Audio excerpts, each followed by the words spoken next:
요한복음 4장 32절부터 38절까지입니다. 가라사대 내게는 너희가 알지 못하는 먹을 양식이 있느니라. 제자들이 서로 말하되 누가 잡수실 것을 갖다 드렸는가 한데 예수께서 이르시되 나의 양식은 나를 보내신 이의 뜻을 행하며 그의 일을 온전히 이루는 이것이니라. 너희가 넉 달이 지나야 추수할 때가 이르겠다 하지 아니하느냐. 내가 너희에게 이르노니 눈을 들어 밭을 보라. 희어져 추수하게 되었도다. 거두는 자가 이미 삭도 받고 영생에 이르는 열매를 모으나니 이는 뿌리는 자와 거두는 자가 함께 즐거워하게 하려 함이니라. 그런즉 한 사람이 심고 다른 사람이 거둔다 하는 말이 옳도다. 내가 너희로 노력지 아니한 것을 거두러 보내었느니 다른 사람은 노력하였고 너희는 그들의 노력한 것에 참여했느니라. 오늘 말씀은 34절 나의 양식은 나를 보내신 이의 뜻을 행하며 그의 일을 온전히 이루는 이것이니라. 이런 말씀을 붙들고 본문의 말씀 보겠습니다. 아주 유명한 예수님 말씀이어서 사실 설교가 필요 없는 말씀이죠. 읽는 것만으로 예수님이 무엇을 말씀하고 계신가 우리가 알 수 있습니다. 그래서 사실 성경도 교회 오래 다니고 하다 보면은 워낙 말씀 많이 듣다 보니까요. 특별한 게 있겠습니까? 하지만 그것이 또 하나님 말씀을 우리가 가볍게 여긴다든지 또 들을 필요가 없다고 생각한다든지 하는 것은 또 잘못이죠. 왜냐하면은 밥을 생각해 보면은 우리 밥을 맨날 먹지 않습니까? 매일매일 밥을 먹어야 살 수가 있는 거예요. 밥에 대해서 과학적으로 연구하고 그래서 모든 거 알았다고 해서 더 이상 밥을 먹을 필요가 없는 것은 아니잖아요. 알아도 알기 때문에 먹는 거죠. 밥이 왜 좋은지 아는 거니까. 그러니까 하나님 말씀도 안다고 해도 계속해서 듣고 또 들으면서 그 말씀을 통해서 내가 얻어야 될 깨달음과 힘과 이런 것들을 누려야 하는 거죠. 그리고 사실은 안다 해도 또 파고 들어가면 또 한도 끝도 없는 것이고요. 어쨌든 오늘 말씀에서 예수님은 양식에 대해서 말씀하십니다. 진정한 양식이 무엇이냐? 너희는 무엇을 양식 삼아 살아가느냐? 중국인들 보면은 점심이라는 말이 있잖아요. 우리가 아침 먹고 그 다음에 이제 먹을 때 그 식사를 점심이라고 이름을 붙였습니다. 이 점자는 점화할 때 그 불 붙인다 할 때 그 점이죠. 불 붙인 그런 의미입니다. 그러니까 이 점심이라고 하는 것은 마음에 불을 붙인다는 거죠. 그걸 먹어야지 마음에 불이 붙는다는 거예요. 밥 안 먹으면은 그러니까 마음에 불이 안 붙는다는 거죠. 그러니까 하루를 살아가는데 점심 안 먹고 지나치면은 하루를 마음에 불이 붙은 채로 살기 어렵다 이런 의미가 담겨 있습니다. 역으로 해석하면은 그만큼 점심 먹는 게 중요하다 이런 의미죠. 꼭 먹어야 된다. 그거 안 먹으면은 배고파서 하루 살 수 없고 또 내게 주신 하루에 하나님 뜻을 이루는 게 어렵다. 그런데 오늘 본문의 말씀은 사실 예수님께서 사마리아 여인을 전도하시면서 거의 결론처럼 얘기하신 건데 예수님이 이 여인을 전도하시면서 그 때에 대해서 쭉 우리가 읽어보면은 예수님이 점심도 거르고 이 여인을 대화하시고 이 여인을 구원하려 힘쓰셨다는 것들 알 수 있습니다. 예수님이 점심을 걸렀죠. 그렇죠? 하지만 예수님은 제자들에게 말씀하세요. 내게는 너희가 알지 못하는 먹을 양식이 있다. 그 빵, 떡, 밥 그것이 전부가 아니고 그것이 내 마음에 불을 붙여주는 게 나를 존재하고 살아가게 하는 게 아니고 다른 게 있다는 거죠. 그것을 안 먹으면은 나는 존재할 수 없고 나는 살아갈 수 없노라. 그것이 무엇냐면 하나님께서 나를 보내신 뜻을 다름한 사명이죠. 그 사명을 감당하는 것 그것이 내겐 제일 가장 중요한 양식이고 그것을 행할 때 나는 존재할 수 있나 살아갈 수 있노라 그렇게 얘기하시는 거예요. 우리를 역으로 비춰보면 그런 거죠. 그럼 나를 존재하게 하는 힘은 정말 뭐냐? 나를 살아가게 하는 힘은 뭐냐? 우리에게 무엇입니까? 그들 예수님의 말씀을 보면서 우리가 반문해봐야 되죠. 정말 나의 양식은 뭐냐? 나는 무엇 때문에 존재하고 무엇 때문에 살아가느냐? 저는 이제 이전에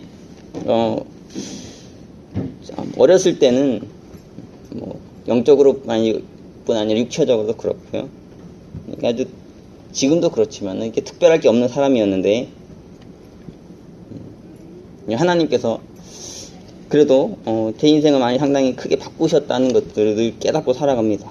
가장 중요한 건 뭐냐면 이전에는 이렇게 깨달음이 없었어요. 무엇을 가르치면은 그걸 통해서 탁 깨닫고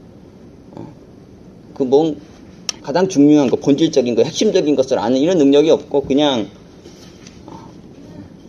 뭐 잘 모르는 거예요. 두리뭉실한 거죠. 그 이전에 수학 같은 것도 보면은 너무 수학을 못해가지고 시험 문제 나오면은 정말 잘 맞추지를 못했던 기억이 많아요. 그래도 이제 공부를 대학교 좋은 데 가려면 잘해야 되니까 수학을 잘해야 되니까요.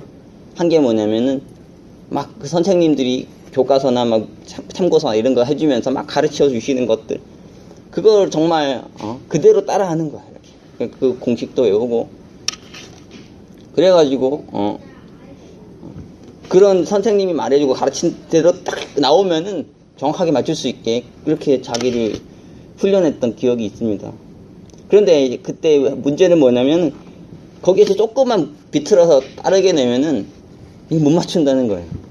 별것도 많이 비튼 것도 아닌데 살짝만 비틀어도. 그때 저는 저희 반에서는 아주 수학 천재가 있었는데 걔는 전국에서도 상위권에 1% 안에 드는 대단한 아이였어. 수학 천재였는데 공부를 안 하는데도 수학을 그렇게 잘하더라고요. 그런데 참 신기한 게 뭐냐면은 문제를 푸는데 선생님이 가르쳐준다 해도 안 풀더라고요. 전혀 그렇게 안 풀고 자기 마음대로 풀어요. 자기 생각과 방식대로 막 푸는데 중요한 거는 그렇게 해도 다 맞더라고요. 이게 다 맞아가지고 저보다 성적도 별로 안 좋았던 학생이고 전체적으로 따지면은 하지만은 수학에 아주 뛰어나가지고 결국에 의대를 가더라고요. 그거 보면서 제가 깜짝 놀랐습니다. 그런데 이제 저는 결혼했는데 지금은 제 동력자가 또 그런 사람이에요. 아주 수학을 잘합니다. 자기 하는 말로는 한 번도 수학 공부를 해본 적이 없대요. 그런데도 수학을 하면은 다 맞았답니다. 그렇게 공부를 잘했다고. 뭔가 다르냐면은 핵심을 정확하게 이해하는 거죠. 본질을 딱 파악하는 거예요. 문제가 주어질 때 그것이 뭘 말하느냐 이걸 정확하게 깨뚫으니까 다른 패턴으로 나와도 그 핵심을 알고 적용시켜서 잘 풀어내는 거죠. 근데 저는 좀 그런 게 좀 부족했어요. 그래서 뭐가 뭔지 모르는 거예요. 이렇게 많이 배우고 많이 반복하고 많이 배우고 많이 공부하고 해도 발전이 없고 진보가 없는 그런 면에서 많은 혼돈이 있었는데 점점점 이제 그런 핵심이 무엇이냐, 본질이 뭐냐 이런 것들 많이 알게 되는 것 같아요. 그 말씀도 봐도 그냥 양적으로 많이 보고 막 하는 걸 넘어서서 이 말씀이 도대체 뭘 말하나 이런 거를 깨달으려고 많이 몸부림치다 보니까 제 인생에 많이 변화가 오는 것들을 보게 됐고요. 이게 참 스마트해지더라고요. 아직 많이 스마트한 건 아니지만은 제 기준으로 봤을 때 이전보다는 아주 스마트해지지 않았나. 예수님이 말씀을 통해서도 우리가 말씀 보면서 그걸 잘 깨달아야지. 본질과 핵심을 잘 깨닫는 게 중요한데 저는 목회를 하고 신앙을 하면서 참 중요한 것이 뭐냐 많이 고민을 했습니다. 그런데 그런 많은 과정을 통해서 참 중요한 게 뭐냐면 마음으로 믿는 게 참 중요하구나. 예수님은 마음과 뜻과 정성을 다해서 하나님을 사랑하고 내 이웃을 사랑하라 하시는 그런 식으로 표현을 하셨죠. 마음이 참 중요한 거. 뭘 하더라도 마음으로 하는 것, 마음과 뜻과 정성을 다해 하는 것, 이게 정말 중요한 거죠. 그럴 때 그것을 통해서 내 인생의 참된 의미와 가치를 발견할 수 있을 뿐 아니라 하나님의 축복을 맛볼 수 있는 것 같아요. 그 이전에 이제 음악 보면은 음악 장르 중에서도 소울이라는 장르가 있는데, 그 소울이 뭘까? 그냥 저는 이제 막 겁먹던 사람들이 막 그렇게 노래 부르고 막 그런 건지 알았어요. 그런 알고 보면 말 그대로 그 소울이죠. 소울. 그 혼을 담아서, 영혼을 담아서 노래를 부른다는 거. 그 노래를 부를 때 뭐 기교나 뭐 이런 여러 가지를 추구하고 그런 것이 아니고 정말 마음을 담아서, 진심을 담아서 이렇게 노래하는 것, 그것을 소울이라고 하더라고요. 저는 목회하면서 설교하면서 항상 영혼을 담아서 하려고 했던 것 같아요.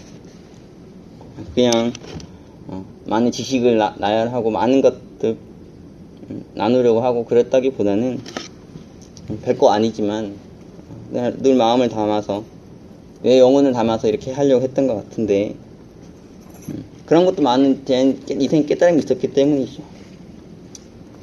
아직도 많이 부족한 걸 많이 느끼는데, 요즘 들어서는 참 점점 소울을 상실해 가지 않는가. 마음은, 진심을 많이 잃어버리고 힘든 시간을 많이 보냈던 것 같아요. 어쨌든 예수님이 말씀하시는 건, 우리가 인생을 살아가고 우리가 신앙을 함에 있어서 나를 존중해 하는, 나를 살아가게 하는 힘이 뭐냐는 거예요. 그 본질의 힘이 뭐냐, 무엇 때문에 너는 살아가고 있는지, 무엇 때문에 넌 일하느냐, 또 그것을 어디로부터 얻는가, 무엇을 통해서 얻는가. 그 제자들은 먹을 양식이 필요했던 것 같아요. 이거 없으면 살 수가 없는, 이거 없으면 존재할 수 없는. 먹을 양식은 어떻습니까? 돈이 있어야 되죠. 그렇죠. 세상에 돈 없이 양식을 얻는 건 참 어려워요. 가난한 시대, 좀 처참했던 시대에는 돈이 없어서 아무것도 못 먹고 굶주리고 죽고 이런 경우가 정말 많았죠. 먹는 게 참 중요하고, 돈이 참 중요하고, 사람들은 그런 것을 가지고 살지만, 그런 예수님 보니까 어떠냐면은, 그것 때문에 사는 게, 그것 때문에 존재하는 게 아니라, 그것이 부족하고 없어도 그분을 존재하고 살아가게 하는 게 다른 양식이 있었어요. 그것은 하나님이 예수님을 이 땅 가운데 보내신, 이 땅 가운데 살게 하시는 그 뜻을 아셨고 그것을 행하시며 살았다는 거죠. 그렇기 때문에 그것으로부터 힘을 얻고 능력을 얻어서 사셨다는 거예요. 그것이 다른 양식이죠. 그렇죠. 그 양식을 따라서 열심히 살아가다 보면은 어떤 일이 일어납니까? 35절부터 38절까지는 그거예요. 은혜죠. 은총에 대한 겁니다. 하나님의 뜻을 따라서, 사명을 따라서 열심히 살다 보면은 은혜가 임한다는 거예요. 막 내가 노력하고 힘써가지고 거두는 게 아니라 하나님께서 값없이 은혜로 막 많은 것들을 막 부어주신다는 거죠. 하나님 뜻대로 살아가고 그 뜻대로 살아가는 자에게 임하는 하나님의 은총, 하나님의 축복, 그것을 양식 삼아서 사셨다는 거예요. 그것을 받으면서, 그것을 누리면서 사셨던 인생, 그것이 예수님의 인생이죠. 우리도 그런 것 같아요. 먹을 양식 먹으면서 살아가는, 그건 세상 사람도 다 하는 거죠. 그러나 그리스도인들에게는 또 다른 양식이 필요한데, 그것은 나를 보내신 이 뜻을 아는 것이죠. 하나님 나를 이 땅 가운데 보내시고 나를 존재하게 하시고 살게 하시는 그 뜻을 정확하게 알고 그 뜻을 이루면서 살아가는,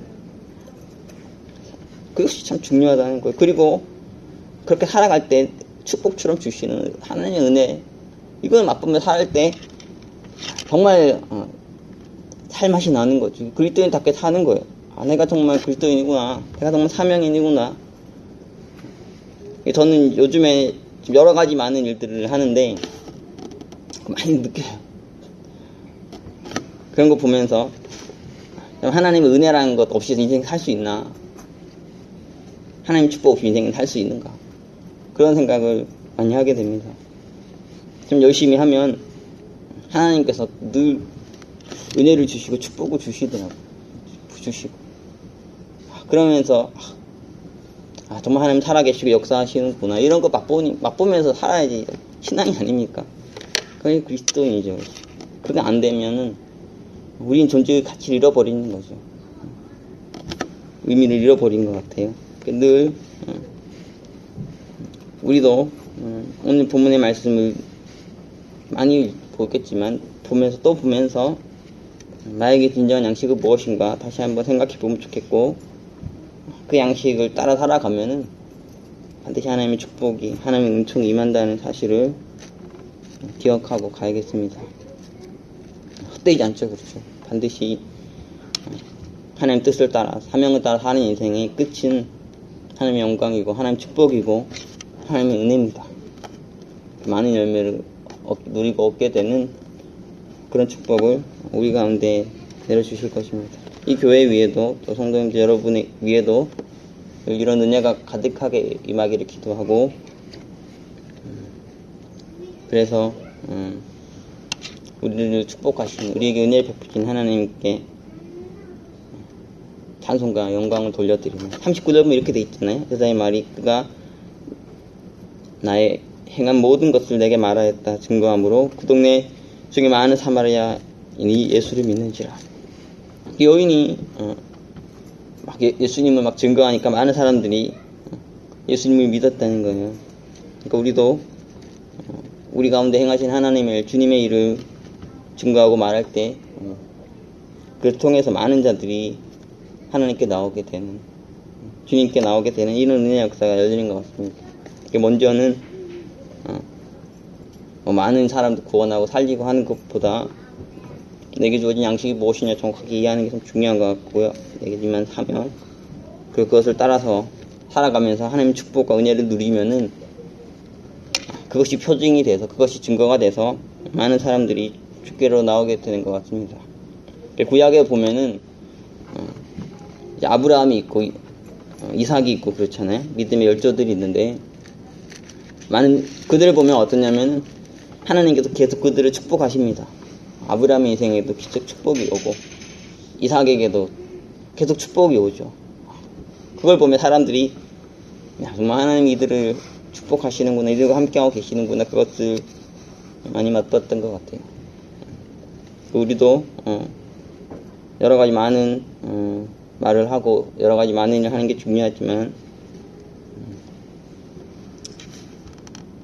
그것보다 늘 하나님의 뜻을 따라 살아가고 그 가운데 임한 하나님의 영광과 축복을 드러내며 은혜를 드러내며 살아가면은 많은 자들이 주를 믿게 되는, 하나님께 나오는 이런 은혜의 역사는 따라오는 것 같아요.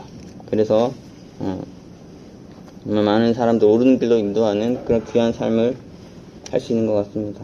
저희 교회가 그런 교회가 되면 좋겠고, 성도님들의 삶을 통해서 이런 은혜의 아름다운 일들이 일어나게 되기를 기도합니다. 기도하고 지겠습니다. 사랑해 주님, 우리가 인생을 살아가며, 우리가 신앙의 길을 걸어가며 먹을 양식이 없어서 힘들어하고 괴로워할 수 있지만, 주님은 그 양식이 아닌 또 다른 양식을 가지고 계셨습니다. 늘 하나님의 뜻을, 하나님이 주신 사명을 생각하시며 그 사명을 유기에 사셨고, 하나님은 예수님의 인생에 많은 은혜와 축복을 주셔서 늘 충만함을 누리며 늘 큰 하나님의 축복과 은혜를 누리며 사셨던 것을 우리가 보게 됩니다. 주님, 우리가 늘 주의 일에 힘쓰며 살아갈 때 우리에게도 예수님께 주셨던 그 은혜와 축복들을 내려주시고, 그로 말미암아서 많은 자들이 주님을 증거하고 하나님을 증거하며 주께로 돌아오는 귀한 은혜의 역사들이 있게 하여 주시옵소서. 이 교회에 그런 축복 주시고, 이 교회 성도들에게 그런 축복 주시고, 그래서 정말 하나님 함께 하시는 교회 성도라는 증거를 받을 수 있는 은혜를 내려주시옵소서. 우리에게 주어진 자리에서 최선 다하며 하나님 영광 드러내며 귀한 사명 온전히 감당할 수 있는 저희들에게 하여 주시옵소서. 귀한 말씀 감사드리며 예수 그리스도 이름으로 기도합니다. 아멘.